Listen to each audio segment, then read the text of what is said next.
بسم الله الرحمن الرحيم. شايفين الشجرة اللي قدامنا دي؟ الشجرة اللي قدامنا دي كل دي إصابات تريبس. كل ده أولا ناقص عناصر، ناقص تغذية الاصفرار ده، وكل ده أهو الورق لما بيعمل عندي بالطريقة دي إصابة تريبس في المانجا. المانجا الأوراق الحديثة حساسة جدا لحشرة التريبس أهي. خلاص دي إصابة تريبس. طيب لما يكون عندي نبات مطعوم، النبات ده كنا طعمينه أهو، خلاص مطعوم سابقا، طلعت فروع جانبية بالطريقة دي. كل الجانبي ده هنشيله يا جماعة.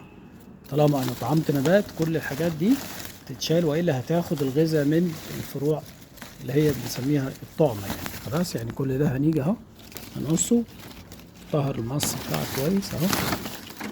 كل الفروع دي اهي اهي خلاص. وشايف القص بيبقى ازاي اهي. القص ما تسيبش حاجة طالعة من ايه، من الفرع اهو. كل ده يتقص اهو اهو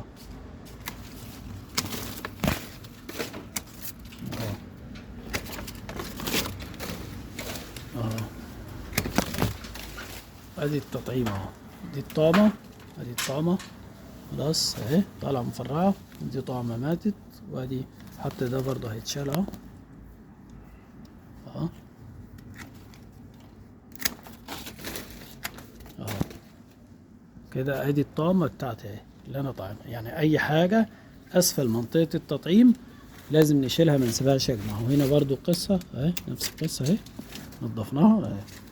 كده اصبحت الشجرة عندي. ادي الشجرة بتاعتي اهي.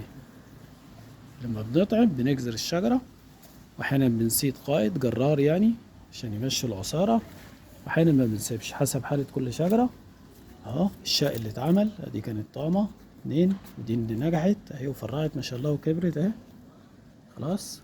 وادي الطعمة التانية. خلي بالنا دايما ان احنا نزيل النموات اللي اسفل منطقة التطعيم.